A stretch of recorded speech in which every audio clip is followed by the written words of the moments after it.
it was a year ago or a year and a half ago. I watched an interview with Lars von Trier talking about David Lynch, and I noticed something in the interview, and I brought it up to my wife, and I said that it looked like Lars, might have Parkinson's. That's one thing that I noticed. His body movements, the way that he was kind of shaking, trembling a little bit.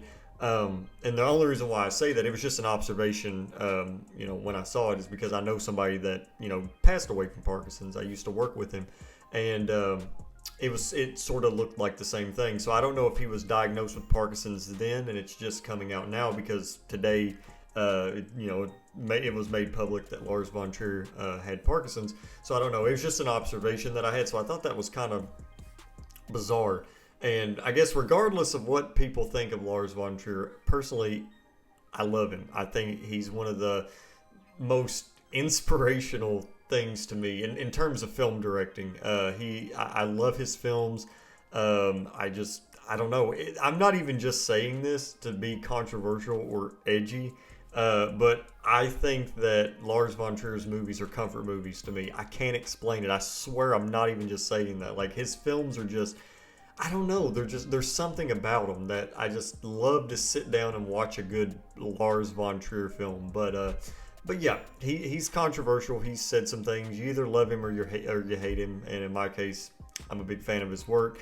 But I hope for, a good recovery. I would love to see more films, from Lars von Trier. But of course, the number one thing is his health. But yeah, I just wanted to touch on that before we talk about this film, because this is a film that I was going to talk about anyway.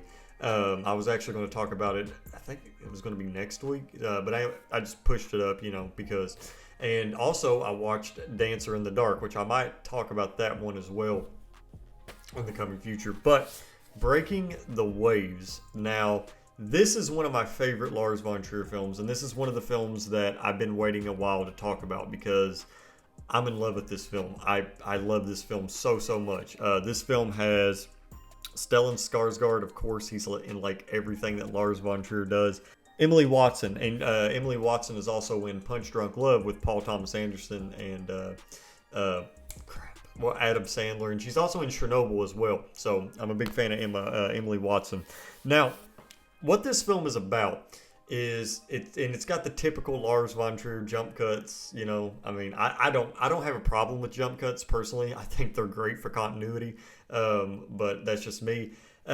Basically, Emily Watson's character, she falls in love with Stellan Skarsgård's character, and she relies on this man like a lot. She can't live without him, and you get to see sort of this almost psychological torture, just go through her head because he gets injured on a job, and I'm not going to talk about the extent of that injury or whatever, and kind of what happens.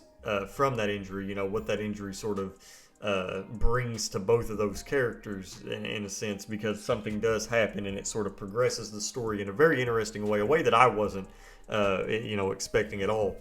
And it really is just this character study with Emily Watson, and you sort of almost get, it's very reminiscent of Dancer in the Dark, where you sort of just get so upset about what's going on around these characters, because yeah, these characters want the best for these characters, I assume.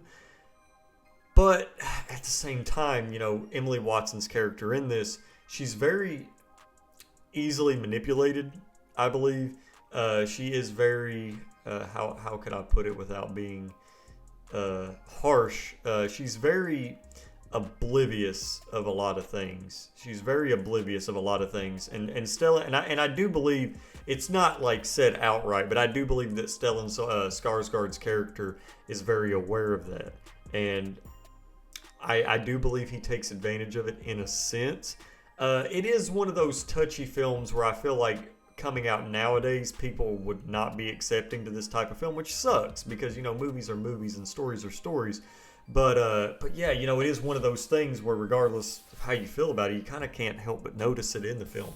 And I think that's what makes this film so good, is when it's almost when Emily Watson's character, what is her name in this again? Her name is Bess. When Bess is upset, you almost just can't help but feel for her. You sort of feel her pain, and you sort of, you're like, you shouldn't feel this way. You kind of need to wake up. You need to sort of see what the situation is, and yeah, it does feel like the end of the world, but it's not. That's kind of just how it is. But of course, if you could just grab people out of your TV screen and just tell them, then that'd be cool as shit. But you can't, and that's sort of what Breaking the Waves is about. And it does follow that typical Lars von Trier kind of themes. Where he just talks about depressing stuff, but in a way he makes it beautiful.